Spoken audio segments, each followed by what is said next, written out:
ሰላም የስቱዲዮ ፕሮግራም ተከታታዮቻችን ስለ ህይወት ቲቪ በየሳምንቱ በዚህ ሰዓት ይዞላችሁ የሚቀርበው ፕሮግራማችን አሁን ይጀምራል። ስለ ህይወት ፍርድ የተሰጠባቸውን እውነተኛ ወንጀል ታሪኮችን ለእናንተ ለተመልካቾች በድራማ መልክ እያቀናበርን ይዘን የምንቀርበው ፕሮግራም ይሆናል። የዛሬውን ፕሮግራም ይዘንላችሁ የቀረብነው እኔ ብስራት ገመቹና ቃል ኪዳን ታደሰ አንድ ላይ በመሆን ነው። እስከ ፕሮግራማችን ፍጻሜ ድረስ አብራችሁን እንድትቆዩ ጋብዛለን። እናመሰግናለን። ለ30 ዓመታት አብረው የኖሩ ባልና ሚስት ብቸኛ ልጃቸው ብሌን 4ኛ ዓመት የጤና ሕክምና ተማሪ ከጥቂት ዓመት በኋላ ዶክተር ብሌን ትሆናለች። በዚህ በፍቅር የተሞላ ቤት ውስጥ ያሉት እነዚህ 3 ሰዎች ከሞት በቀር የሚለያቸው ያለ አይመስልም። ግን ይህ ሐሳብ ስህተት ነው የሚያስብል ነገር በትንሽ ውሸት ተፈጠረ። በባል ዘመዶች በኩል ሲንሾካሸኩ የከረሙት ውሸት ነገር ከወራት በኋላ የባልየውን ሐሳብና አይምሮ ተቆጣጥሮ ሚስቱን አይኗን እያየ ሌላ ወጣት ሴት ላገባ ነው አላት። ለምን የሚለው ጥያቄ እየተረዳ የለም ብሌን ጭምር። ከወራት በኋላ ግን ሌላ አስደንጋጭ ነገር ተፈጠረ። ሚስት ከተኛችበት አልጋዋ ላይ መንቀሳቀስ ሆነ መራመድ በማትችልበት ህመም ላይ ሆና ግን ድንገት ተሰወረች። ስልኳ፣ ቦርሳዋ፣ ጫማዋ፣ መድኃኒቷ ሁሉ ቤት ውስጥ አለ። በዕለቱ የቤት በር አልተዘጋም። ግን ሚስት ጸዳለ ተሰውራለች። ጸዳለ እኔ ጋር ናት ያለ የለም። ስትወጣ ከቤቷ የተመለከታት የለም። ባሏ ተረጋግቶ ይታያል። እህቶቹ ምንም እንዳልተፈጠረ ሕይወታቸውን ቀጠሉ። ጸጥ ማለት ያልቻለችው ብሌን ብቻ ናት። ብሌን እናቷ ችላ እንደማትራመድ ታውቃለች። በጠፋች ወቅት በጠና ታማ ነበር። በዚያ ላይ ለብቸኛ ልጇ ብሌን ሳታሳውቅ በፍጹም እንደማትንቀሳቀስ ታውቃለች። ታዲያ አንድ ጥያቄ ሁሉን ነገር ቀየረ። የብሌን እናት ታማ መራመድ ካልቻለች ማን ወሰዳት? ለምን እንድትጠፋ የፈለገ ሰው ደብዟ እንዳይገኝ ያደረጉት? የብሌን እናት ተወግዳ በዚህ ቤት አዲስ ሙሽራ እንድትገባ ይሆን? እውነት እንዲወጣ እናቷ እንድትገኝ ዛሬ ብሌን የትኛውን ዋጋ ልትከፍል ተዘጋጅታለች?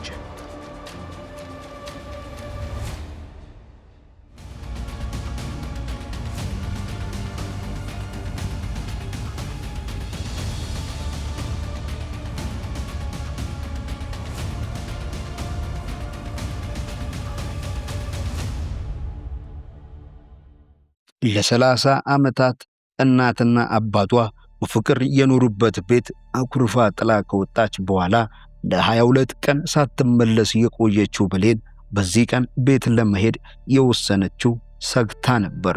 ገና ጠዋት ላይ እናቷን የምትንከባከበው ሴት ስልክ አታነሳም። ተጨነቀች። ከሰዓታት በኋላ ግን በቤቱ ደረሰች። በሩ አልተቆለፈም። እየተጣራች ገባች። ቲቪ በርቷል። ምግብ ጠረጴዛው ላይ ተቀምጧል። ግን እናቷ በቦታው የለችም። የእናቷ ስልክ፣ ቦርሳ፣ ሁሉ ነገር፣ ጫማዎቿ ሁሉ አሉ። እናቷ ግን በፍጹም በቤቷ አልተገኘችም። ብሌን ንዴቷን ውጣ አባቷ ጋር ደወለች። ሥራ ላይ ነኝ መልሼ እደውላለሁ ብሎ መለሰላት። ግን ሚስቱ ጠፍታለች። ፖሊስ ጣቢያ ሄዳ አመለከተች። ፖሊስ በቤታቸው ተገኝቶ የተመለከተው ነገር አለ። ዕቃዎቹ አልተዘረፉም። የተሰበረ በርና መስኮት የለም። በጥንቃቄ እናትየው ብቻ ከዚህ ቤት ትወስዳለች። ዘመድ፣ ጎረቤት፣ ጓደኛ ቤት አልሄደችም። ግን መራመድ ሆነ መንቀሳቀስ የማትችለውን ሴት ሁሉም አላየንም ሲሉ የወሰዳት ሰው ደሟን እያንጠባጠበ እንደነበር አላዩም። አለዚያ ሲጠርጉ ረስተው የቀረ ደም ፖሊስ መሬት ላይ አገኘ። ቤት ውስጥ ዕቃ አልጠፋም። ከአንዲት ወረቀት በስተቀር ብሌንና አባቷ የዲኤንኤ ምርመራ ለማድረግ ቀጠሮ የተያዘበት ወረቀት ተሰርቋል። ፖሊስ ምርመራውን ቀጠለ። አንድ ባንድ ይመለከታቸዋል። የተባሉት ሁሉ ጸዳለ የት ገባች ብሎ ተጠየቁ። ሁሉም ግን አናውቅም ሆነ መልሳቸው። እናት ግን ልትገኝ አልቻለችም። በዩኒቨርሲቲ ሆና ትምህርቷን መከታተል የሚገባት ብሌን አሁን እናቷን ፍለጋ ከፖሊስ ጋር ቀንና ሌሊት ትደክማለች። የአባቷ እርዳታ ፈልጋ ወደ ቤት ስትመጣ እሷ የጠበቀችው ሳይሆን ሌላ ተአምር አየች። ወጣት ሴት የእናቷ የቤት ጫማ ለብሳ ከአባቷ እህት ጋር ቡና ይጠጣሉ። የአባቷ እህት ይህች ሴት ገነት ትባላለች። ተዋውቂያት አዲሷን እናትሽን በማለት በድፍረት ይህችን ሴት ከብሌን ጋር አስተዋወቀቻት። እናቷ የገባችበት ሳይታወቅ አዲስ ሴት በቤታቸው ገብታ የእናቷን ቦታ ተክታ ስታይ ቀኑ ጨለመባት። አባቷን ተመለከተችው። እናቴ ጠፍታለች፣ ልንፈልጋት ይገባል ስትለው ግን እናትሽ ልቧ የኮበለለው እንት ነው፣ እኔ ሕይወቴን መኖር አለብኝ ብሎ መለሰላት። ይልቁን አትረብሽን ተባለች። ዛሬ ብሌን የምታየው ሁሉ ማመን ቢያቀታትም የአባቷን ቤተሰብ ጸባይ ግን ጠንቅቃ ታውቃለች። እያየች ያደገችው ነገር ነበር። የአባቷ ቤተሰብ ቤት ከመጡ ሁሌም እናቷ ሐዘና እንድታለቅስ ትገደዳለች። እናቷ ስትሰደብ ስትናቅ ለሷ ቢያሳዝናትም አባቷን ፈርታ ዝምታን መርጣ ሰንብታ ነበር። ባልና ሚስቱ መሃል ፍቅር አለ። ችግሩ ከቤተሰቡ ጋር ሆኖ ግን በተለይ የባል እህቶች በትዳር ዘመኑ በሙሉ አንድ ጥያቄ ያነሳሉ። ስታገባት ያገባሃት ብሌንን ስላረገዘች ነው ሲሆን የብሌን እናትና አባት ሲጋቡ የብሌን እናት የ3 ወር ነፍሰ ጡር ነበረች። ጥያቄያቸው ብሌን ብቻ ለምን ተወለደች ነበር።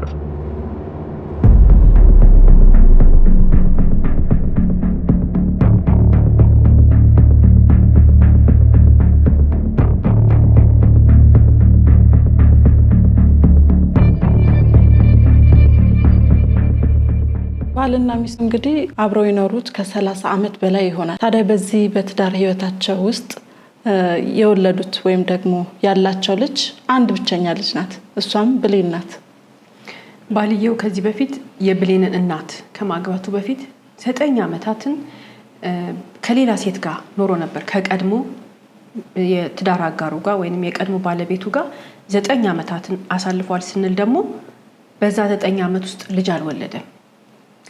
ከዛ በኋላ ግን ከዛች ሴት ጋር ሲፋታ የዛች የፈታት ሴት የቀድሞ ባለቤቱ ቤተሰቦች ወዲያውኑ ለሌላ ሰው ዳሯት። ያቺ ሴት ከዛሬው የብሌን አባት ከቀድሞ ባለቤቷ ጋር ያልወለደች ሴት ሄደችና ሌላ ሰው ቤተሰቦቿ ሲድሯት ባገባች በአመቱ ልጅ ወለደች። የዛን ጊዜ ይሄ ሰው ምን አለ? ቤተሰቦቹ ጓደኞቹ ምናምን አይ በቃ አንተ መውለድ አትችልም፣ አንተ የመውለድ ችግር አለብህ፣ ለዛ ነው የፈታሃት ሴት ሄዳ ወዲያው በአመቱ ልጅ የወለደችው፣ አንተ ጋር ነው ችግሩ እያሉ ያሳምኑት ነበር። ይሄም ሰው ያንን እያመነን ይኖረው። ከአመታት በኋላ የብሌንን እናትም ካገባት ከአመታት በኋላ ልጅ ሲወልድ ውስጡ የሆነ ነገር ነበር። በርግጥ ጸዳለ ገና ከጀምሩ ይሄ ጥያቄ ሲመጣ ለባሏ እንዳይነግሩ እያስረዳች እየለመነች ትዳሯና ብቸኛ ልጇ እንዳይረበሽ ተለማምጣ ነበር። የባሏ እህቶች ግን ወንድማችን ካንቺ ጋር መኖር አይገባውም በማለት ብቻ ሳይሆን ብሌን የማን ልጅ ናት እውነቱን ተናገሪ በማለት ያሸማቅቋት ነበር። በተደጋጋሚ ለምና ያልተሳካላት ነገር ስጋቷ እያደረ እግር አውጥቶ ለባሏ ተነገረው። እሱም ከሚስቱ ይልቅ እህቶቹን አምኖ ደስተኛ ቤተሰቡን ተረበሸ። ዓመታት ካለፈ በኋላ መልካም ያልሆነውን መንገድ መረጠ። ሚስት ጥንቃቄዋ አልሆነም። የፈራችው ቀን እየደረሰ መጥቶ ባሏ ሌላ ሰው እስኪመስላት ድረስ ተቀየረባት።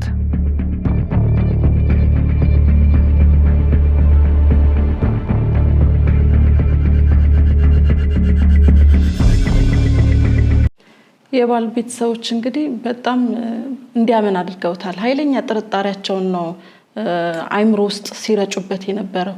እስከዛሬ ድረስ አልወለድክም፣ ከዚህ በፊት የነበረ ትዳር ነበረ እና ወልደሃል አልወለድክም እያሉ ያሳምኑት ነበር። ብዙ የሞከርካቸው ነገሮች ነበሩ፣ ግን የታል ልጅ ታዲያ እንዴት መጣ ይሄ ከየት መጣ?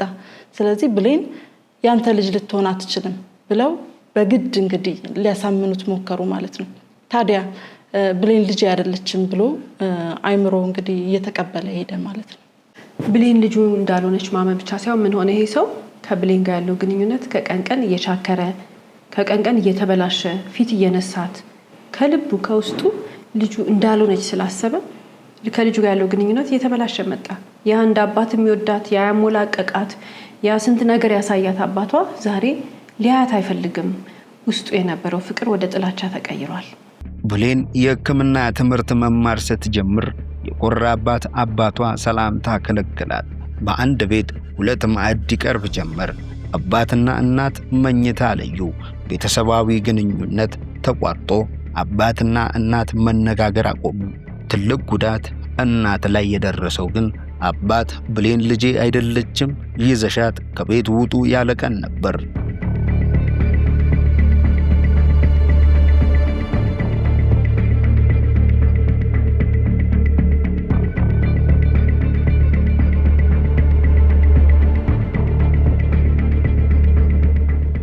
እናት ራሷን ስታ ወደቀች። ከዛ ቀን በኋላ መራመድ ሆነ መንቀሳቀስ አቃታት።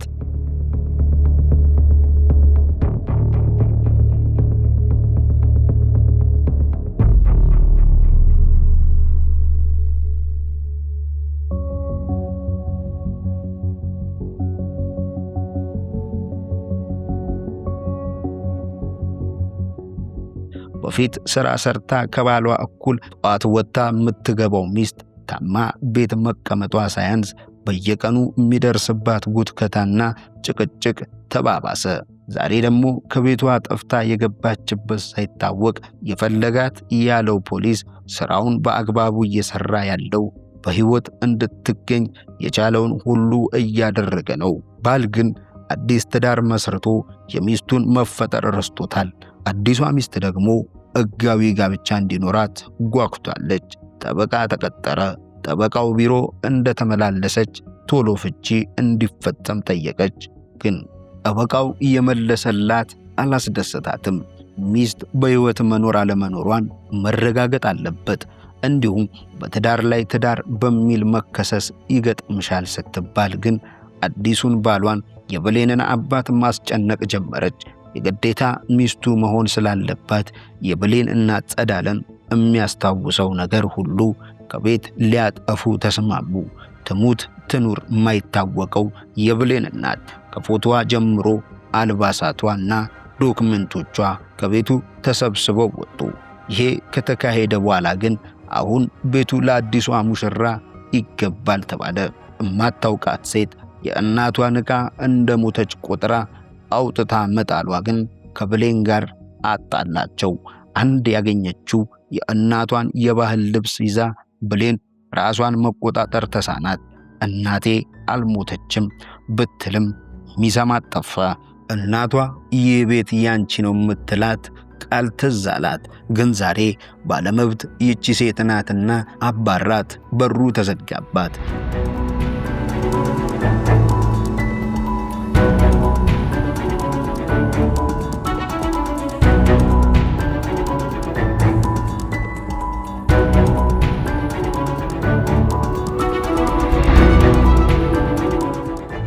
የዚህ ቤት ኑሮ እናት ተረስታ አባት ከአዲሷ ሚስት ጋር ሲኖር ፖሊስ አዲስ መረጃ ይዞ የመጣው ከ500 ኪሎ ሜትር በላይ ርቆ በሚገኝ የገበሬ ቤት ውስጥ ተደብቃ ወይዘሮ ጸዳለን ካገኘ በኋላ ነበር። ለማመን በሚከብድ ሁኔታ እናት የተገኘችበት ቤት ምግብና መኝታ እጅግ አሰቃቂ ነበር። ታዲያ ፖሊስ ጊዜ ወስዶ ተከታትሎ የደረሰበት ቤት የዚህችኛዋ የባል እህት የባሏ ቤተሰቦች ቤት ሲሆን መናገርና መንቀሳቀስ ማትችለው የብሌን እናት የሞቷን ቀን ናፍቃ ከለቅሶና ከህመም ስቃይ በቀር ሌላ ህይወት አልነበራትም። በህይወት መገኘቷ ቢያስደስታቸውም ጤናዋ ግን እጅግ አሳዛኝ ሁኔታ ላይ ነበር። ሕክምና እንድታገኝ ከተደረገ በኋላ ፖሊስ በዚህ ሴት ላይ በጭካኔ ይህን ተግባር ተባብረው የፈጸሙ ባል እህቶችና ግብረ አበሮቻቸው በድምሩ 9 ሰዎች በሕግ ፊት ቀርበው ተጠያቂ ሆነው ቅጣታቸውን ተቀብለው ወደ ማረሚያ ቤት ወርደዋል። ታዲያ ባል በትዳር ላይ ትዳር በመፈጸሙ ተጨማሪ የእስር ዓመታትን ከፊቱ ይጠብቁታል። ለወራት አዲስ ሚስት ተብላ አብራ የኖረችው ሴት የጓጓችውን ሕይወት ሳትኖር በሕግ ፊት ቀርባ የተቀጣችውና ወደ ማረሚያ የወረደችው የጸዳለ ቦታ ለመተካት የፈጸመችው የወንጀል ተግባር ሳትረዳ በመቅረቷ ነበር።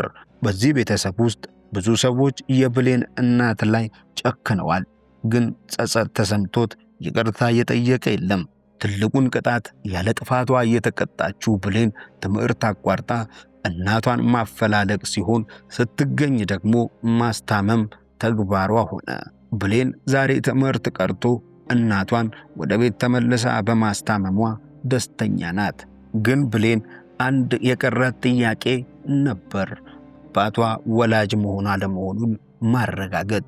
ጥያቄው የጸቡ መነሻ ነውና በፍርድ ቤት ትዕዛዝ እንዲረጋገጥ ባቀረበችው አቤቱታ መነሻ ትዕዛዝ ተሰጥቶበት 3 ሰዎች መስክረው ዲኤንኤ ምርመራ እንዲደረግ ተወሰነ።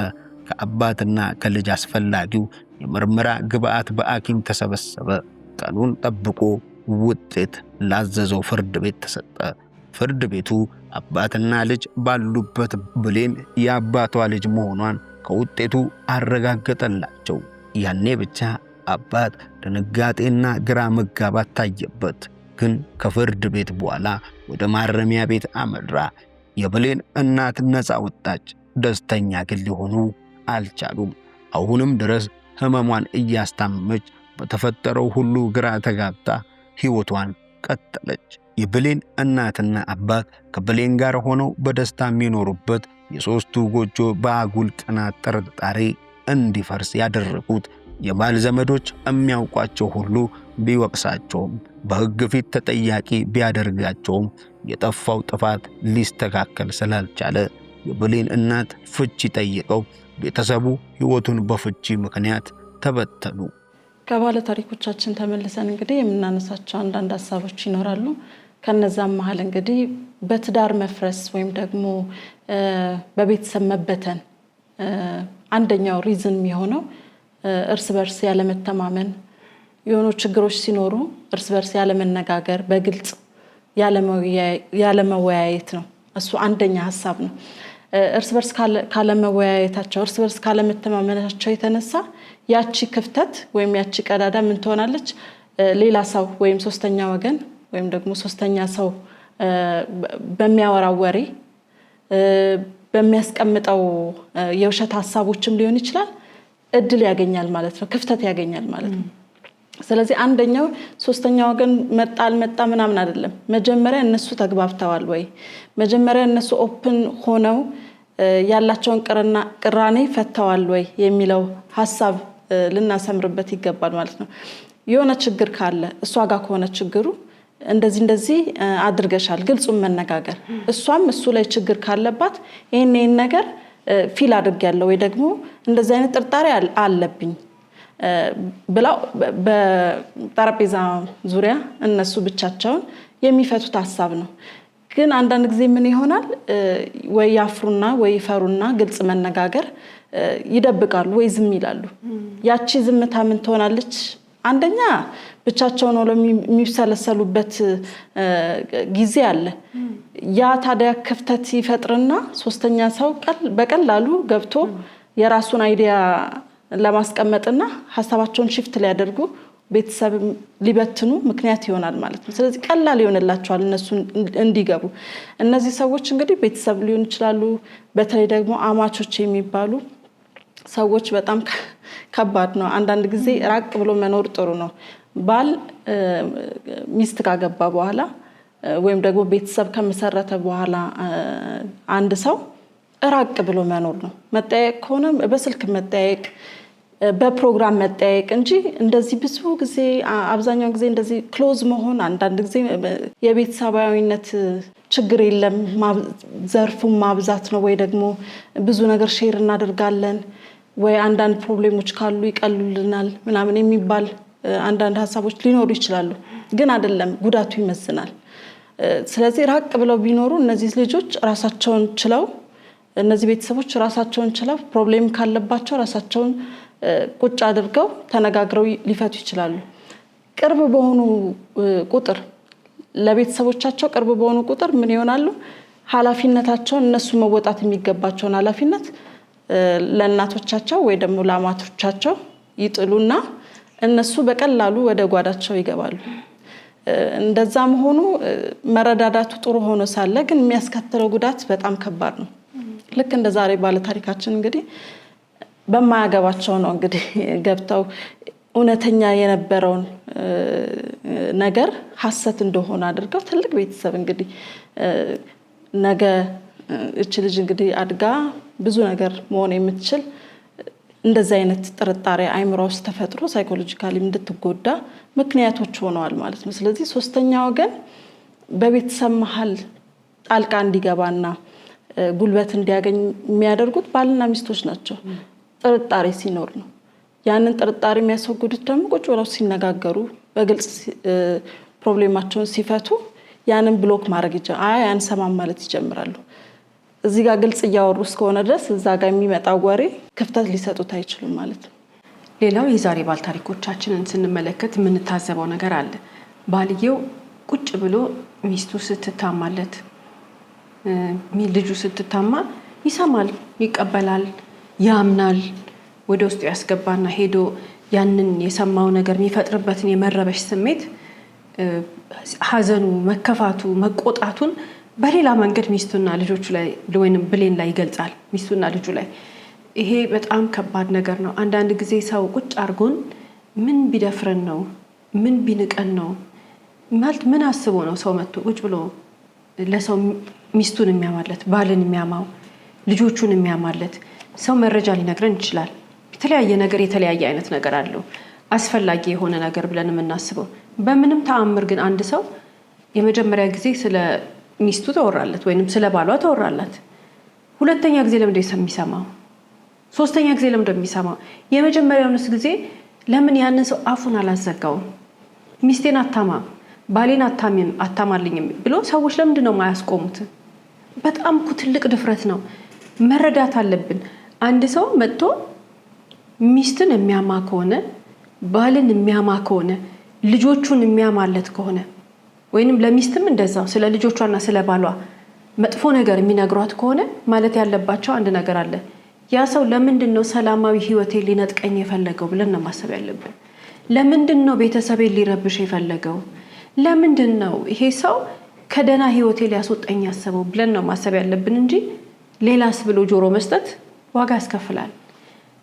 ትክክል ይመስለናል። ሰዎች የሚናገሩት ደጋግሞ የሚያወሩት ነገር እውነት ይመስላል። ውሸት ሲደጋገም እውነት እንዳይመስለው ማለት ነውና ማስተዋል መቻል አለብን። አንድ ሰው መጥቶ ስለ ሚስት፣ ስለ ልጅ ወይንም ስለ ባል ደጋግሞ ያልሆነ ነገር መናገር ሲጀምር ሰላም ሊነሳን ያ ሰው እንጂ አስቦልን አይደለም። ታዲያ ትክክለኛ መረጃ ሆኖ ወይንም ደግሞ ትክክለኛ ነገር ስለ ለአንድ ሰው በቃ መንገር አለብኝ ወይንም ደግሞ ማሳሰብ አለብኝ የምንልበት ሁኔታ ሊገጥም ይችላል። አስፈላጊ ሊሆን ይችላል። የዛን ጊዜ ያ ሰው ሀሜት አይደለም የሚያማው ወይንም ደግሞ መረጃውን መስጠት ካለበት ስነ ስርዓት ባለው መንገድ አግባብ በሆነ መንገድ ቁጭ አድርጎ ለዛ ሰው መንገር ማስረዳት ያለበትን ነገር እንዲጠነቀቅ ይነግረዋል። እሱም ደግሞ የሚያስፈልግ ከሆነ እንጂ ቁጭ ብሎ ሚስትህ መጥፎ ናት፣ ለሚስትየዋም ባልሽ መጥፎ ነው፣ ልጆችህ እንደዚህ እያደረጉ ነው፣ ይሄን እያደረጉ ነው ብሎ ሚስትና ልጆቻችንን ወይንም ደግሞ ባልና ልጆቻችንን ሊያማልን የሚፈልግ ሰው ካለ ደግ አደረጉ ብለን መመለስ ነው ያለብን። ሰው ቤተሰቡን ቁጭ ብሎ በፍጹም አያሳማም። ሲታሙለት ጆሮ ውስጥ አያስገባም፣ ነውር ነው። ሌላው ሀሳብ እንግዲህ በዚህ ሁሉ ፍልሚያ መሃል በዚህ ሁሉ ጦርነት መሃል በወላጆችና በአማቾች ጦርነት በምንለው መሃል የሚጎዱት ጦሱ የሚተርፈው ለልጆች ነው። እነዚህ ልጆች እንግዲህ ምንም አያውቁም። ወይ ደግሞ ውለዱን ብለው ወይ ተማጽነው አልተወለዱም። ነገር ግን በቃ መተዋል፣ በአምላክ ፍቃድ መተዋል። ስለዚህ እነሱ ምንም የሚያውቁት ነገር የለም። በእነሱ ጦርነት ልጆች መጎዳት የለባቸውም። በእነሱ አለመግባባት ልጆች መቀጣት የለባቸውም። ለልጆች ማሰብ አለብን። የራሳችን ወይ ችግርን ቢኖርብን ጥርጣሬን ቢኖርብን እንደሰለጠነ ሰው ቁጭ ብሎ ሰዎች ተሰብስበው እንደዚህ አይነት ፕሮብሌም አለ ብለው ማውራቱ እንደሰለጠነ ሰው ይሻላል እንጂ በጎን የሚወራ የሚታማ ነገር ልጆችን ዞሮ ይጎዳል። እነዚህ ልጆች ሲያድጉ ኮንፊደንስ አይኖራቸውም። በትምህርት ቤት ኮንፊደንስ አይኖራቸውም። በሹክሹክታ ምናምን ስለነሱ እየተወራ እንዴት አይነት ልጆች ነው የሚሆኑት? ነገ እንዴት ነው ስትራግል የሚያደርጉት? ገና በልጅነት አይምሯቸው እንደዚህ አይነት ነገር የወላጆችን ሚስቴክ እነሱ ተሸክመው ማለፍ ለነሱ በጣም ነው የሚከብዳቸው። ስለዚህ ወላጆች እንዲሁም አማቾች ለልጆች ማሰብ አለባቸው። እነዚህ ልጆች ፕሮቴክት ሆነው ተከልለው ነው ማደግ የሚኖርባቸው። ችግርም ካለ እንደው የእውነት ጥርጣሬም ይሄ አሁን ውሸት ሆነ ለዛው ውሸት ሆኖ እንደገና በልጆች ላይ ሳይኮሎጂካሊ እንደገና መጫወት በጣም ነውር ነው፣ በጣም ከባድ ነው። ለዚህ ነው ታዲያ እውነትም እንኳን ቢሆን ተነጋግሮ ቁጭ ብሎ መፍታት ሲቻል ልጆች ሳይሰሙ፣ ምክንያቱም የሆነ ኤጅ እኮ አለ መስማት የሚችሉበት እነሱ አሁን እድሜያቸው ደርሷል አሁን ማሳወቅ እንችላለን የሚሉበት እኮ እድሜ ሊኖር ይችላል። ያ እድሜ ሲደርስ ጠርተው ቁጭ ብለው እንደ ትልቅ ሰው ሊነግሯቸው ይችላል። ግን ገና እድሜያቸው ሳይደርስ ገና በለጋ ልጅነታቸው አባት አይደለም እናትሽ አይደለችም የሚለው ወሬ ራሱ አይምሯቸውን ዳሜጅ ያደርጋል። ስለዚህ ለልጆች መጠንቀቅ አለብን። ልጆች ኮንፊደንስ ኖሯቸው እናቴ ናት አባቴ ነው እያሉ እኮ በትምህርት ቤት እኮ በጣም ፕራውድ አድርገው ነው የሚያድጉት። ያንን የሚደሰቱበትን ነገር ነጠቅን ማለት በቃ ሰርቫይቭ አያደርጉም፣ ትምህርታቸውን መቀጠል አይችሉም፣ ነገን ማሰብ አይፈልጉም። ስለዚህ ትውልድ ነው እዚህ ጋር እየቀጨን ያለ ነው፣ ትውልድ ነው እያጠፋን ያለ ነው። ስለዚህ በእነሱ ጦርነት መሀል ልጆች የእነሱ ጦርነት ሰለባ መሆን የለባቸው። ይህን ማስተዋል ይኖርባቸዋል። ሌላው እነዚህ ታሪክ ላይ የምንመለከተው ትልቁ ክፍተት ባልና ሚስቱ ቤታቸው ላይ መስመር የላቸውም፣ ባውንድሪ የላቸውም፣ ቀይ መስመር የላቸውም አይደል? ማን ምን ድረስ እንደሚገባ ቤታቸው ጋር ወይንም ህይወታቸው ላይ ጓዳቸው ጋር ምንም ያሰመሩት ነገር የለም። ያ ደግሞ የነሱ ክፍተት እንዳልሽው ልጃቸውን ብሌንን ነው የጎዳው። ቢሆን እንኳን እውነት ቢሆን ይሄ መረጃ ትክክል ቢሆን ኖሮ ልጅቷ ሳትሰማ እንዴት አድርገን ይሄንን ነገር ወንድማችንን እናድን ልጃችንን እናድን ነው የሚለው ጤነኛ ሰው። ለልጅቷ አልተጠነቀቁም፣ ለብሌን አልተጠነቀቁላትም። ይሄ ሁሉ ክፍተት ግን ባልና ሚስት መስመር አላሰመሩም። እኛም መለስ ብለን ህይወታችንን ማየት መቻል አለብን። ይሄ የባል ዘመድ ነው የሚስት ዘመድ ምናምን እየተባለ ቀይ መስመር የሚጣስበት መንገድ አለ። ሲጀመር ቤታችን፣ ጓዳችን፣ ህይወታችን የኛ ነገር የኛ ነው። ሁለት ተጋቢዎች ተስማምተው የተጋቡ ሰዎች አሉ። ሁለት ትልልቅ 18 ዓመት ያለፋቸው አደልት የሆኑ ፈጣሪ የባረካቸው ትዳር ውስጥ የገቡ ተስማምተው ተዋደው ረጅሙን የህይወት ጎዳና አብሮ ሊሄዱት ያንን ትዳር የሚባለው ምዕራፍ ገልጠው እጅ ለእጅ ተያይዘው ቃል ተገባብተው ኑሮን ከጀመሩ በኋላ ምን ስለሆነ ነው መሀል ላይ የሚገባው? ምን ስለሆነ? እኔ በጣም ያስደንቀኛል እንደዚህ አይነት ሀሳብ። በምን ድፍረት ነው ሰው ቤታችን መጥቶ ቤታችን ጓዳ አልፎ ከሳሎን አልፎ መጥቶ ቁጭ ብሎ እንደዚህ እየተያየ ትርፍ ነገር ሲነጋገር፣ መስመር ያለፈው ነገር ሲነጋገር ምንድነን እኛ? የት ሄደን ነው? በህይወት መስመራችን የቱ ጋር ያለ ነው? ምን ያህል ራሳችንን ብናስንቅ ነው እንደዚህ የምንሆነው? የባል ዘመድ ሆነ አልሆነ፣ የሚስት ዘመድ ሆነ አልሆነ፣ በእድሜ ትልቅ ሆነ ትንሽ ሆነ፣ እናት ሆነ አያት ሆነ ምን ሆነ፣ ማንም ይሁን ምን ሲጀመር ትልቅ ፈጣሪ ነው። ሲቀጥል የሰው ልጅ የሚከበረው በተግባሩ ከአፉ በሚወጣው ቃል ነው። የማይሆን ነገር የሚያደርግ የሚናገር ምናምን የትኛው እድሜ ክልል ውስጥ ይሁን ዝምድናው ምንም ይሁን ሁለተኛ እንዳትመጡ ብሎ ማባረር ነው። ምክንያቱም ይሄ እንደዚህ አይነት መዝረክረክ ብሌንን የዛሬ ባል ታሪካችንን እንደጎዳት ልጆቻችንን ይጎዳል። ራሳችንን ካላስከበርን ልጆቻችንን እናስንቃለን። ራሳችን መስመር አስምረን ከዚች መስመር አታልፉም፣ ከዚች መስመር የምታልፉ ከሆነ ውጡ ብለን ካላባረርናቸው ስነ ስርዓት የማያውቁ በጣም ብዙ የባል ዘመዶች አሉ፣ የሚስት ዘመዶች አሉ። መካድ የለብንም ይሄንን፣ መዋሸት የለብንም ይሄንን። እኛ ራሳችንን ጠንካራ ሆነን ምክንያቱም ትልቅ ሰው ስለሆነ 18 ዓመት አልፎን ህይወትን ልንመሰርት ተስማምተን ይሄንን መንገድ ስለሄድን አንዋረድም። በቤታችን ማንም ዲስሪስፔክት አያረገንም፣ በቤታችን ማንም ምላሱን አያስረዝምብንም ብለን ጠንካራ መሆን ያለብን እኛ ነን። በጣም ያስገርማል እኮ ባልና ሚስት ችሎ ተዋዶ ችሎ ቤት መስርቶ እቃ ገዝቶ ትልቅ ሰው ሆኖ እድሜው ደርሶ ልጅ ወልዶ እያሳደገ እንዴት አማች ነኝ ብሎ መጥቶ ሰው ይበጠብጠዋል? ነውር እኮ ነው። ይሄንን እኮ ማገናዘብ መቻል አለብን። ተንቀናል እኮ። አንድ ሰው መጥቶ ቤታችንን አንኳክቶ ከፍተንለት ገብቶ ስለ ባልና ስለ ሚስቱ ትዳር ቁጭ ብሎ ሊያወራ የለንም ማለት ነው። እንደዛ ከሆነ ምን አገባህ ብለን ማስወጣት ነው ያለብን? ምን አገባሽ ብለን ማስወጣት ነው ያለብን? ሲጀምር ለምንድነው ለነገረኛ ሰው በር ምን ከፍተው? ለነዝናዛ ሰው ዘመድ የባለም ዘመድ ይሁን የሚስት ዘመድ የሚነዛነዝ ሰው ለምንድነው በሩ ምን ከፍትለት?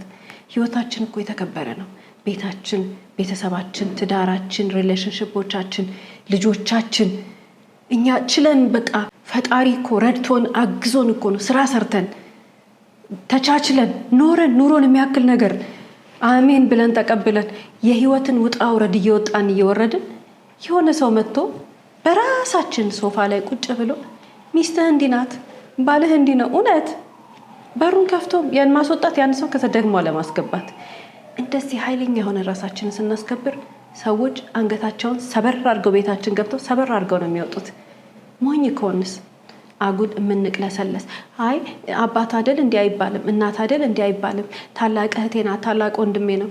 ትልቅ ራሱን አንደበቱን የሰበሰበ ነው እንጂ ትልቅ በእድሜ አይደለም። ሰው መከበር ከፈለገ ሰው ቤት ማክበር አለበት። ሰው ስነ ስርዓት መያዝ ከፈለገ ሰው አክብሮሽ እንዲያናግርሽ የምታከብሪው አንቺ ነሽ፣ ማከብሮን ይነኛል።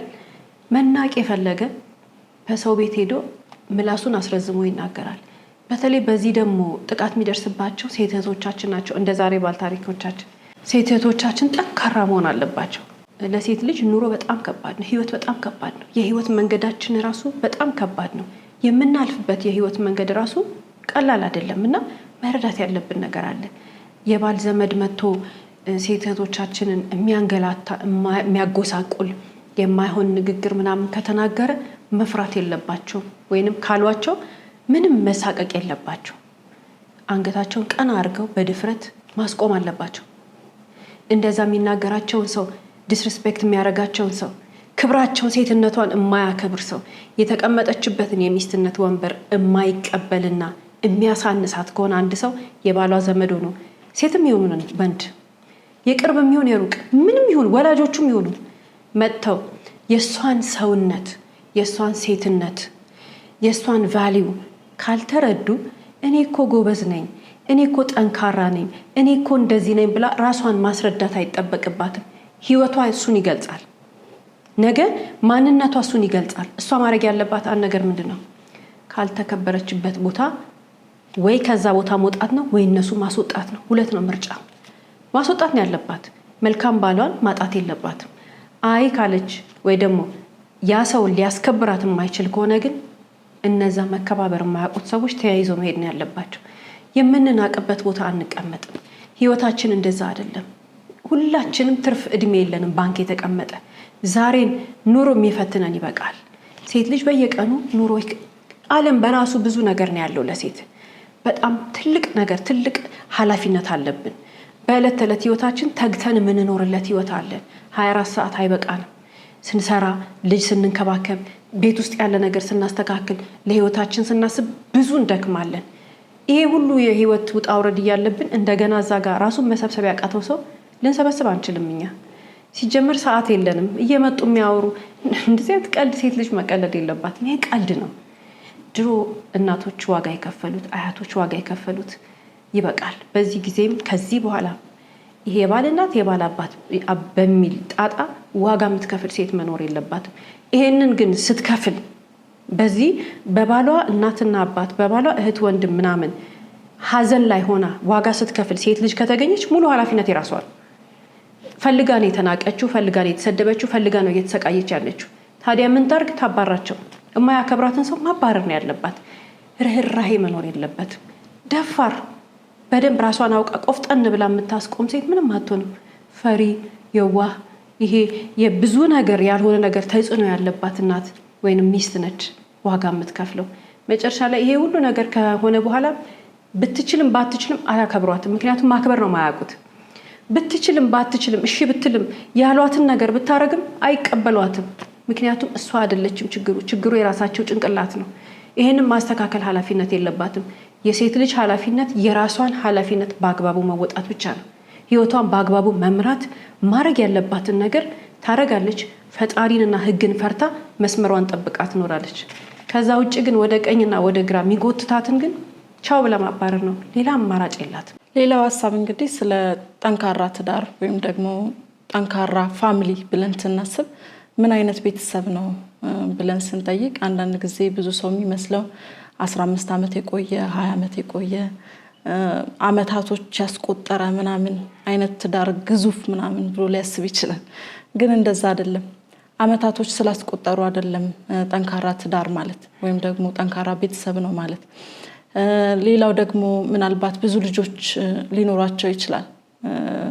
ብዙ ልጆች ስላፈሩም አይደለም ጠንካራ ቤተሰብ ማለት። እንደገና ደግሞ ምናልባት ደግሞ ቤተሰቦቻቸው የሆነ ፌመስ ወይ የትልቅ ሰው የባላባት ወይ ምናምን የምንለው ይሄ በአይምሯችን የምንስለው ትልልቅ ነገር የለም። እንደዛም የምናስበው አይደለም ጠንካራ ቤተሰብ ማለት። ጠንካራ ቤተሰብ ማለት ችግሮች በመጡ ጊዜ አንዳንድ ፕሮብሌሞች ከአቅም በላይ የሆኑ ችግሮች ሲመጡ በስነ ስርዓት ወይም ደግሞ እንደሰለጠነ ሰው ቁጭ ብሎ ችግሩን የሚፈታ ሰው ነው። ተነጋግሮ ችግሮቹን የሚያቃልል የሚፈታ እርስ በርስ የሚቀባበል ሰው ነው፣ የሚደማመጥ ሰው ነው እንጂ ሌላ ሰው ወይ ሶስተኛ ወገን የሚያማክር አይደለም። ያንን አደረገ ማለትማ በፈቃዱ ንግቡ በጥብጡን ብሎ በር ከፈተ ማለት ነው። እሱና እሷ ናቸው እዛ ጋር መነጋገር ችግሮቻቸው። ምክንያቱም እነሱ ናቸው የተጋቡት እንጂ ቤተሰቦቻቸው አይደሉም፣ ጎረቤት አይደሉም፣ ልጆቻቸውም ጭምር አይደሉም። እነሱ ለብቻቸው ነው ያንን ችግሮቻቸውን መፍታት ያለባቸው። ታዲያ የሆነ ችግር ሲኖር አንዳንድ ጊዜ ወሬ ሊመጣ ይችላል በመሃል። ምክንያቱም እነዚህ ሰዎች ክፍተት ካገኙ መግቢያ ቀዳዳ ይፈልጋሉ፣ ቤተሰቦችም ቢሆኑ አማቾችም ቢሆኑ በተለይ ደግሞ። ስለዚህ ያንን ቀዳዳ መዝጋት ያለባቸው እነሱ። እኔና እሷ እየተነጋገርን ነው፣ እኔና እሷ ግልጽ አውርተናል። ለነሱ ራሱ ማስረዳት አይጠበቅም። ይሄ እንደዚህ ነው ብሎ ማስረዳት አይጠበቅም። እኔና እሷ አውርተናል፣ በቃ በዚህ አይነት ጉዳይ ላይ ሐሳብ እንድትሰጥ አልፈልግም ብሎ መዝጋት ይቻላል። ስለዚህ አይነት ነገር ማውራት አትችልም ብሎ መዝጋት ይቻላል። አይ ላንተ አስቤ ነው ብሎ አልፈው እንኳን ቢመጡ የግንኙነታችን እዚህ ጋር እንደሚያበቃ ሲሪየስ መሆን አለብን። እንደዚህ ለመጥመጥ ምናምን የምንል ከሆነ አሁንም በብዙ ሳይድ ሊፈትኑን ይችላሉ። ስለዚህ ጠንካራ ቤተሰብ ብለን ስናስብ ፕሮብሌሞች ይኖራሉ፣ በጣም ብዙ አስቸጋሪ ነገሮች ይኖራሉ፣ አሉባልታዎች ይኖራሉ። ግን እነዛን ሁሉ ችለው የሚያልፉ እንደገና ደግሞ የሚመጣውን ወሬና የዘመድ አዝማድ አጓጉል ወሬዎች ችላ የሚሉ ጆሮ የማይሰጡ እርስ በርስ የሚቀባበሉ ደግሞም ሪስፔክት የሚደራረጉ ናቸው ማለት ነው። ሌላው የዛሬ ባል ታሪኮቻችን ስንመለከት ብዙ ባልና ሚስቶች መካከል ሀሳብ ሲመጣ የባልና የሚስቱን ድምጽ አይደለም የምንሰማው፣ ወይንም የባልና የሚስቱን ሀሳብ አይደለም። በጣም የባል ቤተሰቦች እዛ ትዳር ላይ ድምጽ የመስጠት መብት አላቸው፣ ውሳኔ የመወሰን መብት አላቸው፣ ሀሳብ የማመንጨት መብት አላቸው። እነሱ ያሉት ነገር ነው የሚደረገው፣ እነሱ የፈለጉት ነገር ነው። እዛ ትዳር ላይ በጣም ድምጽ አላቸው፣ የመወሰን መብትም አላቸው። ይሄ ለምን መጣ? ባልየው ለምንድን ነው በዚህ መጠን ቤተሰቦቹ እንደዚህ እንዲገቡና ትዳሩ ላይ የመምራት መብት እንዳላቸው ያሰበው? ከዛ በተጨማሪ ደግሞ የባልና የሚስቱ ቤት ነው ለማለትም ይከብዳል። ይሄ ቤት አይደል? ኑሯቸው በጠቅላላ ሁሉ ነገር የጋራ ነው። ሚስት የተጋባችው ከባልየው ጋር ብቻ ሳይሆን ከሙሉ የባልየው ቤተሰቦች ጋር ነው። ይሄ በጣም ብዙ እህቶቻችንን የሚያስቸግር ሀሳብ ነው። በጣም የብዙ እህቶቻችን ህይወት ነው። ቀላል የሚባል እህቶች በዚህ ችግር ውስጥ አይኖሩም። ድምጽ እንዳላት ያ ቤት የሷን ቤት እንደሆነ፣ ያ ትዳር የሷ ትዳር እንደሆነ፣ እዛ ትዳር ውስጥ ከባል ጋር የማስተዳደር ኃላፊነቱ የባልና የሚስቱ የተጋቢዎቹ ብቻ እንደሆነ፣ የሁለቱ ብቻ ሀሳብ እንደሆነ መሰማት ያለበት አልተገነዘበችም ነበር። ታዲያ እንደነዚህ አይነት ነገሮችን ስንመለከት ስህተቱ የቱ ጋር ነው ስንል ብዙ ነገር ልናስብ እንችላለን። የማን ጥፋት ነው? እንዴት ነው ነገር እዚህ ጋር እንዴት ደረሱ? በጣም ብዙ ሀሳብ ልናመጣ እንችላለን። ግን ራሳችንን መለስ ብለን ማየት አለብን። በምንመራው ቤተሰብ ውስጥ፣ በምንመራው ትዳር ውስጥ የፍቅር ግንኙነት ሊሆን ይችላል። በየትኛውም ነገር ላይ እኔ የሚገባኝ ድምጽ ተቀባይነት አግኝቷል ወይ? የኔ ማመነጨው ሀሳብ፣ የኔ ሀሳብ ቦታውን ይዟል ወይ? መብቴ ተከብሯል ወይ? ተደማጭ ነኝ ወይ? የምኖረው በምሰጠው ድምጽ ልክ ነው ወይ የሚለውን ነገር በቤታችን እርግጠኛ መሆን መቻል አለብን። የሌላ ሰው ድምጽ፣ የሌላ ሰው ውሳኔ፣ የሌላ ሰው ሀሳብ ከሆነ እኛን እየመራን ያለው በጣም ትልቅ ስህተት ነው። እኔ የምኖረው በኔ ሀሳብ፣ በኔ ፍቃድ፣ በኔ ፍላጎት ልክ ነው ወይስ አይደለም የሚለውን ለመረዳት ጥያቄ መጠየቅ ያለብን ከትዳር አጋራችን ጋር ነው ወይንም ከፍቅረኛችን ከሆነም ከፍቅረኛችን ጋር ነው እንጂ የሶስተኛ ወገን ድምጽ፣ የሶስተኛ ወገን ሐሳብ፣ የሶስተኛ ወገን ፍላጎት እኔ እንድኖር ከሆነ ያደረገኝ እየኖርኩ አይደለም። ስህተት ነው። አንዳንድ ሰው የባል ወይንም የሚስትየው ዘመዶች ናቸው ቤት የሚመርጡላቸው፣ ህይወታቸውን የሚወስኑላቸው፣ ልጆቻቸው የሚማሩበትን ትምህርት ቤት የባል ወይንም የሚስት ዘመድ ሊመርጡ ይችላሉ።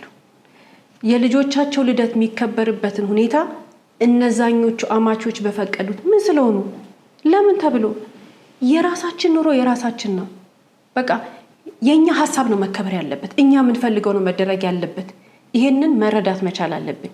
ይሄንን ካላደረግን እንደዚህ ትናንሽ የምትመስለዋን ነገር ካላስተካከልን ነገ ትልቁን ውሳኔ መወሰን አንችልም። ያ ማለት አሁንም ቤተሰቦቻችን ቤት ነው ያለነው ማለት ነው። 18 ዓመት አልሞላንም ማለት ነው። ትልቅ ሰው ሆነን ትዳር መስርተን ልጅ ወልደን እየኖርን አይደለም፣ ህፃናት ሆነናል ማለት ነው።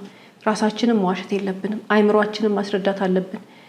እኛ የምንኖረው ህይወት የኛ ሐሳብ ተቀባይነት አግኝቶ ተግባብተን ተረዳርተን የኔ ሐሳብ ብቻ ይደረግ አይደለም፣ ግን ወደ መሃል መንገድ ወይንም ደግሞ ይሄ ከዚህ ጋር የባል ሐሳብ ከዚህ ጋር የሚስት ሐሳብ መጥቶ መሃል ላይ ተሳስበን ምናምን ተቻችለን የሚባለው ነገር ከባል ጋር ብቻ ነው፣ ከባል ዘመድ ጋር አይደለም። የማንንም ሐሳብ መቀበል የለብንም። የምንፈልገውን ነገር ከትዳር አጋራችን ጋር ተስማምተን በምንችለው መንገድ የእንትና ሐሳብ አሸነፈ፣ የእንትና ሐሳብ አሸነፈ፣ የአንቺ ሐሳብ ነው መሆን ያለበት፣ የአንተ ሐሳብ ነው መሆን ያለበት፣ የነዛ የተጋቢዎቹ ውሳኔ ነው። ባልና ሚስቶቹ በራሳቸው ይኑሩ። አንዳንዴ ግን በጣም ያሳዝናል። ወይ በጣም የሆነ ተጽዕኖ የሚፈጥር ሰው ይመጣና እንደዚህ አድርጉ፣ በዚህ ግቡ፣ በዚህ ውጡ ሲላቸው እሺ ብለው ባልና ሚስቶቹ የዛን ሰው ሐሳብ ተቀብለው ይኖራሉ። ለምን? በራሳቸው ህይወት በራሳቸው ኑሮ ሶስተኛ ወገን መጥቶ በዚህ መንገድ ሂዱ፣ በዚህ መንገድ ሂዱ ብሎ ሐሳባቸውን ሊያስቀይር፣ ይሄ ትክክል አይደለም። ሶስተኛ ወገን ሐሳብ መቀበል ያለብን ፈልገን አስበን አቅደን የአንቺ ሐሳብ ይጠቅመኛል ብዬ ካሰብኩ መጥቼ ሐሳቡን ካካፈልኩሽ የምትነግሪኝን ነገር የመቀበልና ያለመቀበል መብቱ የኔ ሆኖ ካካፈልኩሽ ብቻ ነው። ሰው ቤት ጥልቅ ተብሎ ግን እንዲያርጋችሁ ኑሯችሁን ኑሩ ማለት አይቻልም። በዚህ ጊዜ በተለይ ነውር ነው። እርግጠኛ መሆን ያለባቸው ባል ሚስትም የራሳቸውን ኑሮ በራሳቸው መወሰን እንዳለባቸው መገንዘባቸውና ኑሮውንም ያንን እየኖሩት እንደሆነ ማወቅ ነው ያለባቸው። ሌላው እንግዲህ ዛሬ ባለ ታሪካችን በዚህ ሁሉ ችግሮች መሃል ወይም መካድ መሃል አንድ ነገር ብልጭ አለላት። እሱም ደግሞ የዲኤንኤ ምርመራ ለምን አይደረግም? ምክንያቱም እች ልጅ ገና ከልጅነቷ የተማረች ናት። በቃ እነሱ ደግሞ ስለ እንደዚህ አይነት ሐሳብም እውቀትም የላቸውም። በምን እንደሚያረጋግጡም በጣም ግራ ነው የሚገባቸው። ስለዚህ እሷቺ ነገር ስላላት ለምንድን ነው ቼክ ማናደርገው ዲኤንኤ ምርመራ በሚል እንግዲህ ምርመራውን አድርገው እሷ ልጅ እንደሆነች በዚህ መሃል ተረጋገጠ። ነገር ግን ይሄ ነገር ባይኖርስ ኖሮ ምርመራውስ ባይኖር ኖሮ በምን አይነት መንገድ ነው ይሄ ነገር የሚፈታው ብለን ስናስብ በጣም ከባድ ነው የሚሆነው። አንዳንድ ጊዜም ደግሞ እሷስ ይሄ ነገር እንዳለም እያወቀች አንዳንድ ጊዜ ተጠራጥራስ ቢሆን እሷ ወይ እናቷስ ተጠራጥራ ቢሆን ወይ ልጅቷም ልጅ ነኝ ብላ ስላታስብ ትችላለች። አንዳንድ ጊዜ በጣም ከባድ ነው። ልጅቷ ይሄ ነገር ባይገፋፋት ኖሮ እውነቱን ለማወቅ ባትፈልግስ ኖሮ ወይም ደግሞ እውነት አባቷ መሆኑን ለማረጋገጥ እልህ ይዟት እልሃ ባይገፋፋት ኖሮ ልጅቷም በቃ ልጅ አይደለሁም ብላ ልታስብ ትችላለች። ቤተሰብ ይበተናል በዚህ መሃል። እሱም ልጅ አይደለችም ብሎ የራሱን ላይፍ ሊቀጥል ይችላል። እልህ መያዟ እውነቱን እንድታቅ፣ እውነቱን እንድትረዳ፣ እውነቱ እንዲወጣ ፍርጥ አድርጎ እንዲወጣ ነው ያደረገው። ስለዚህ አንዳንድ ጊዜ የሰው አልባልታ ይሄ ውሸቶች ሰዎች ለኛ አስበው የሚመስለን ነገር የሚያወሩን ነገር አንዳንዴ እውነት ነው ብለን እንቀበልና ዘመድ የሆኑን ሰዎች ወይም ደግሞ እንደዛ ባለ ታሪካችን የገዛ ልጁን እስከ መካድ ድረስ ነው እንግዲህ የደረሰው። በማን ብንል በዘመዶቹ፣ በራሱ ዘመዶች፣ በራሱ እናት፣ አባት፣ አክስት፣ አጎት በሚል እንግዲህ ለሱ እናስባለን ብለው በሚያስቡ ሰዎች እንግዲህ በዚህ ተታሉ እንደዚህ አይነት አታላይ የሆኑ ቃላቶችን ሰምቶ የገዛ ልጁን ከዷል። ታዲያ በእኛ ህይወት እንግዲህ ስናስብ አንዳንድ ጊዜ የሚወዱኑ ሰዎች ወይም ደግሞ ብዙ ዋጋ የከፈሉልን ሰዎች ወይ የራሳችን ናቸው ብለን ያሰብናቸውን ሰዎች ባጉል ሰዎች ወይም ደግሞ ትክክል ባልሆኑ በውሸት ወሬዎች እንዳናጣቸው በኋላ ቤተሰብ እንዳይፈርስ ያመናቸው ሰዎች ወይም ደግሞ እኛን ተስፋ ያደረጉ ሰዎች አባቴ ነው እናቴ ነው ብለው ያሰቡት ሰዎች የሚወዱን ሰዎች እንዳናጣ ቤተሰብ እንዳንበትን ማሰብ አለብን። መጀመሪያ እንደዚህ አይነት ውሸቶች ሲመጡ ማጣራት፣ እንደዚህ አይነት ውሸቶች ሲመጡ አንዳንድ ጊዜ ምናደርገው እንኳን ብናጣ ሰው ማማከር ጥሩ ነው። እንደዚህ አይነት የቴክኖሎጂ ነገሮች ማያውቁ ሰዎች ካሉ በምንድነው ይሄ ነገር የሚደረገው ብለውም እኮ ማማከር ጥሩ ነው። ወይም ደግሞ ዶክተሮች ሄደው ቀጥታ የጤና ባለሙያ ማናገር ይቻላል። እዛው ዝም ብሎ አውርቶ እንደገና ውሳኔ ወስኖ አጉል ነገር ከመፍጠርና ቤተሰብ ከመበተን ማለት ነው። ሌላው የዛሬ ባል ታሪኮቻችንን ተመልክተን የምንታዘበው ነገር ብዙዎቻችንን በህይወታችን የምናሳልፈው ነገር ሊሆን ይችላል። ማንም ሰው በትዳር ውስጥ ሲጣመር ወይም ወደ ትዳር ሲገባ የኖረም ትዳር ከሆነ ሁልጊዜ ገንዘብ አለ ማለት አይደለም። የገንዘብ ችግር ሊኖር ይችላል። በገንዘብ ችግር ምክንያት ደግሞ ብዙ ሰዎች የዘመድ እርዳታ ሊደረግላቸው ይችላል። የባል ዘመድም የሚስት ዘመድም ሰው ያለውን ለእህት ለወንድሙ ይረዳል፣ ለልጁ ይረዳል። ኖርማል ነው፣ ይሄ ያለ ነገር ነው። ታዲያ መረዳዳት ሲባል ደግሞ ገንዘብ ሊሰጥ ይችላል፣ አንድ ሰው ጉልበቱን ሊሰጥ ይችላል፣ የተለያየ ነገር ሊያደርግ ይችላል። ያ ማለት ግን ሰው ቤት ውስጥ ጥልቅ ብሎ እንዲገባ ፍቃድ ይሰጣል ማለት አይደለም። ወይ ደግሞ እህታችን ወይ ወንድማችን፣ እናታችን ወይም አባታችን ከትዳር አጋራችን ጋር ሆነን ከመሰረት ነው ኑሮ በላይ የሆነ ህይወት ሊኖራቸው ይችላል። በገንዘብ ሊበልጡ ይችላሉ፣ በትምህርት ደረጃ ሊበልጡ ይችላሉ። ከትዳር አጋራችን የበለጠ ሀብት ንብረት ሊኖራቸው ይችላል። ከኛ ትዳር የበለጠ የተሻለ ነገር ሊኖራቸው ይችላል። ጥሩ ነው፣ ያርግላቸው፣ ደስ ይለናል እንደዛ አይነት ዘመድ ስላለን። ቤታችንን ገብተው ለማዘዝ ግን መብት አላቸው ማለት አይደለም። እኛ የመሰረትነው ትዳር የገንዘብ ችግር ሊኖረው ይችላል። ይሄ ዓለም ላይ የኖረ ነገር ነው፣ ለወደፊቱም የሚኖር ነገር ነው። ሁሉም ሰው ሀብታም ሊሆን አይችልም። ሁሉም ሰው ምሁር ሊሆን አይችልም። የሆነ ሰው ገንዘብ ይቸገራል። ታዲያ በትዳር ወይንም ደግሞ በሁለት ባልና ሚስቶች መካከል ዛሬ ገንዘብ የለም ወይንም ዛሬ አልተማሩም ወይም ዛሬ ተቸግረዋል ማለት ነገ እንደዛ ይሆናሉ ማለት አይደለም። ነገ እንደዛ እንዳይሆኑ ዛሬ ህይወታቸው ላይ ትኩረት አድርገው ወይ ይማራሉ ወይ የሙያ ባለቤት ይሆናሉ። ከዛሬ ነገ የተሻለ ህይወት ይኖራሉ። ይሄንን ዓላማ አድርገው የሚኖሩ ሁለት ሰዎች ተረዳድተው ተጋግዘው ከዛሬ ነገ የተሻለ ህይወት እንዲኖሩ፣ ባል ነው የሚማረው ሚስት ናት የምትማረው፣ ባል ነው ባለሙያ የሚሆነው ሚስት ናት ባለሙያ የሚሆነው፣ ልጅ እንዴት ነው የምናሳድገው፣ ምን አይነት መንገድ ነው የምንከተለው የሚለው ነገር ላይ ነው እንጂ ትኩረት ማድረግ ያለባቸው ዘመዶቻቸው የሚሏቸው ነገር ላይ አይደለም። በዚህ ሰዓት ምንድነው የሚሆነው? ቤተሰብ ወይንም ደግሞ እህት ወንድም ከባልና ከሚስቱ የተሻለ ኑሮ ካላቸው በሁለቱም አቅጣጫ በባልም በሚስትም ያዟቸዋል፣ ተላላኪ ያደርጓቸዋል። ስለሚበልጧቸው፣ በኑሮ ስለሚበልጧቸው፣ በኑሮ ስለሚሻሉ፣ በተለይ ታላላቅ ከሆኑ እንትን አርገህ እንትን ቦታ ሂድና ክፈልልኝ፣ ያገባውን ሰውዬ ትዳር የመሰረተውን ሰውዬ ሂድና እዚህ ጋር እንደዚህ ያርግ፣ ያገባችኋለች ነይና ጋሽ እንትና ታመዋል እንደዚህ አቀብይ እንትን ለቅሷ። በቃ ልጅቷን ትዳሯን አያከብሩም። ሲልኳት ይውላሉ፣ ሲልኳት ያድራሉ። ባልየውንም አያከብሩትም። እና እንትን አርግ ብሎ የራሳቸው ቤተሰቦች እንግዲህ የውዱቅ ሰው ባዳ እንዲህ ቢል እኮ አይገርመንም። የራስ ቤተሰብ የራሱን ልጅ እንዴት አቅልሎ ያያል? እህት ወንድሙን እንዴት አሳንሶ ያያል? የእህት ወንድሙን ትዳር እንዴት አያከብርም? እንዴት ተላላኪ ያደርጋል? በኔ ስር ነው ያለችው፣ በኔ ስር ነው ያለው፣ እንደፈለኩ ልከዋለሁ፣ እንደፈለኩ ልካታለሁ። ዞር በለው ማለት ያለብን የራሳችን ኑሮ ላይ ነው ትኩረት ማድረግ ያለብን። እነሱ ስለረዱን አንዳንድ ሰው እንደዛሬ ባል ታሪኮቻችን በብዙ ነገር ሊያግዘን ይችላል። መታገዝ ግን ለመታዘዝ ምክንያት አይሰጥም። ስላገዙን በገንዘብ ስላገዙን በጉልበታቸው ሊያዙን አይገባም። መተጋገዝ ሌላ ነገር ነው፣ መላላክ ሌላ ነገር ነው። ተላላኪ ቅጠሩ። ተላላኪ ከፈለጉ ከፍሎ ያድርጉ። የእኛን ህይወት ማክበር መቻል አለብን። 24 ሰዓት አይበቃንም። በዚህ ጊዜ በጣም ነገሮች እየከበዱ ነው የሚሄዱት እንጂ እየቀለሉ አይመጡም። ባልና ሚስት ልጅ ሲወልድ ልጅ ማብላት ማጠጣት ማስተኛት ብቻ አይደለም፣ ልጅ ማስጠናት የሚባል ነገር አለ። ልጆችን ባህሪያቸውን መከታተል የሚባል ነገር አለ። የተፈጥሮ በጣም ብዙ ነገሮች አሉ። የትዳር አጋር ሊታመም ይችላል፣ ልጆች ሊታመሙ ይችላሉ።